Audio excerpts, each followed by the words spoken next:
Hi all, welcome back to another video. For those of you who are new here, my name is Kay. I went to Japanese language school in Japan back in October 2022 to March 2023. I have been asked on this channel why I decided to leave language school after only 6 months. Well, there were many variables and factors that came into play. Usually when I make a big decision, I look at a lot of different things. It's never just one thing or even a couple of things.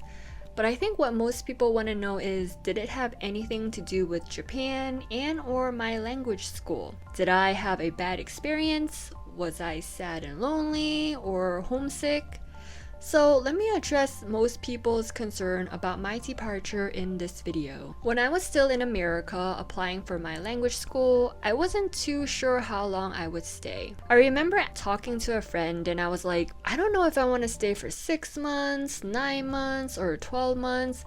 What if I hated it or I couldn't keep up? I don't want to be stuck in school for a whole year. But then what if I loved it?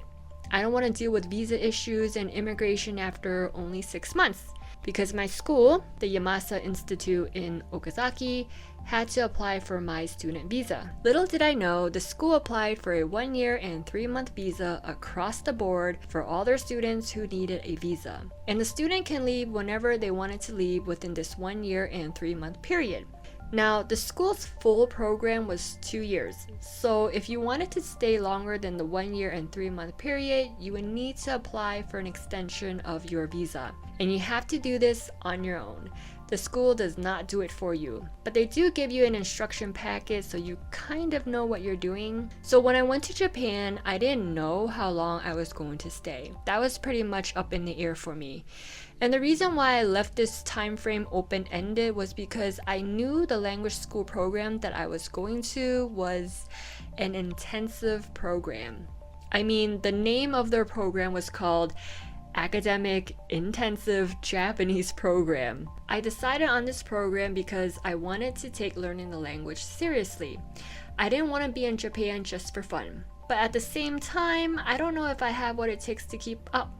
And this was something I spoke to the administrators about before I applied to the program. I asked them what happens if I can't keep up, because I'm coming into the program knowing absolutely no Japanese. And the administrator assured me that the school and the teachers have a lot of experience teaching students who knew absolutely no Japanese. So it wasn't like I was the exception. And true enough, I was in a classroom with 4 other students who knew absolutely no Japanese.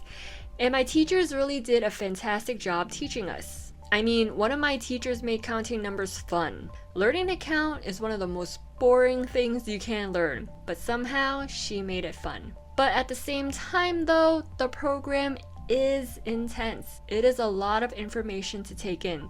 So if you want to go to my language school and you are serious about learning the language, you really need to bring your A game. I did pretty well in my first quarter, but by the second quarter, I was struggling. That was the quarter when we started to learn verb conjugation and the informal way of speaking. That was when I felt like my brain was about to explode. It was too much information for my brain to take in. The funny thing was, I thought I was speaking normal Japanese in the first 10 weeks of school, just to find out that I was actually speaking in 2-year-old Japanese because I didn't know verb conjugation. And no Japanese person speaks to their friends in keigo or the mas form. It just sounds super weird. So it was a lot of information to take in, and I felt like if I continued another quarter, I was going to burn out. And that's not to say there's anything wrong with the program. The possibility of a burnout was a very personal issue because I experienced a devastating burnout in 2017. So I didn't want to push myself to the point of experiencing that again. And I felt that if I took another quarter of the program, I just might get there. But that's not to say that you are going to burn out if you take this program. I haven't heard anyone burning out doing this program. In fact, I had classmates who did very well in the second quarter. They were absorbing the information like a sponge and using it. So the program is intense, but how well you do really just depends on you. Among my classmates, there were a spectrum of results. I had a classmate who dropped out to an easier class. I was barely hanging on by a thread. There were classmates who were neutral. They didn't do great, but they didn't do poorly either. I had classmates who did good, and then there were those who did fantastic. They soaked up everything like a sponge. So it all depends on you. And the school knows that quarter 2 is pretty intense, so they don't just leave you hanging. My senpais told me that in quarter 3, the teacher helps you review everything so you absorb the information better. So for those of you who are concerned that this program might be too intense, chances are you're gonna do okay. You are allowed to take the class over again if you feel the need to. I went to Japan to learn the language. I didn't want to live in Japan or work in Japan. I felt that being a tourist and just occasionally visiting Japan was the sweet spot for me.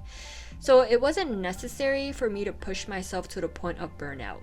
I figured that after learning the basics and understanding how the language works, I could just learn by myself at a much slower pace. My goal is to hit roughly an N3 level. If I go beyond N3, great. If I don't, I'm not going to sweat it either. And I don't care if it takes me a lifetime to get to that level. For me, the joy is in the learning. And I said this exact thing in my channel description. I was not joking. But I get to do this because I don't need Japanese for anything in my life. If you aspire to live and work in Japan, then yes, you will need to cram those grammar rules and vocabulary into your brain. But for me, that's not necessary. And I'm someone who has learned Mandarin being consistently inconsistent, so I know what pace works for me. And I'm completely okay with going at it in snail mode.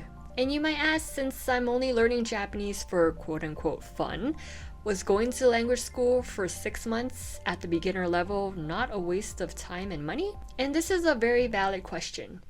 For me, it was not a waste. I tried learning Japanese on my own, but I just couldn't get anything to stick. So I figured I needed hand-holding. Yes, I needed someone to hold my hands and teach me basic Japanese. I'm not ashamed to admit that. Even when I started learning Mandarin, I didn't learn it on my own either. I took 4 years of basic Mandarin in high school before I started self-studying, and those beginner lessons were very valuable to me. Doing anything in the beginning stages is always the hardest, right? You have no clue what you're doing, progress feels really slow, lessons are boring. Let's be real now, counting numbers and telling time isn't exactly the most interesting thing in the world. You learn it and then you forget it, especially if you are not in Japan. When will you ever need to tell time in Japanese, right? So I didn't have a problem paying a teacher to teach me the basics. And being in Japan really helped turn my brain capacity on because I would need to speak Japanese. It's a survival skill. It's not a choice anymore. I can't just learn it and then forget about it, right? So for me, it was worth it to go to Japan, go to language school, and have teachers hold my hand through the basic lessons. Plus, going to Japan and learning Japanese was something I wanted to do since I was 18, 19 years old. I made a video about that. I had 3 shots at it. I fumbled all 3, and at 36 years old, I decided to give myself another shot. And I'm happy I gave myself another shot at it. It was a very positive experience for me. I learned a lot. I challenged myself and overcame those challenges. I met a lot of wonderful people. It really increased my confidence and courage level. As the old cliche goes, the more you do, the more you can do. It was definitely an accomplishment for me. So, no regrets. The money and time I spent was very well spent. Lastly, I decided to leave language school after 6 months because I had the urge to travel. I initially quit my job in 2019 because I wanted to travel and see the world. When I had a job, I literally just spent my time working. I did not have a life. When the weekend rolled around, I was already so exhausted, I just wanted to sleep. And I didn't want my life to be just about working a job and paying the bills. So I quit in 2019 and gave myself roughly 3 years to go on that traveling adventure.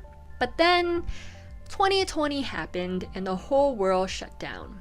It was utter chaos, and I had to put my travel adventures on hold for a while. I started traveling again in late 2021, but it was still a very rough road. rules and regulations for every country was constantly changing, so it was really stressful. But traveling and seeing the world was always the main mission. Going to language school was the side quest that I gave myself while I was on the main mission. I simply went back to tick off the box that should have been ticked off when I was 18, 19 years old. And after 6 months in Japan, there was a part of me that wanted to travel. I felt like it was time to keep it moving. So I left Japan at the end of March 2023 and have just been all over the world.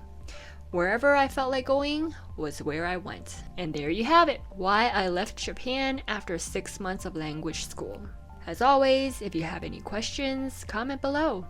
And I'll see you next time. Mata ne!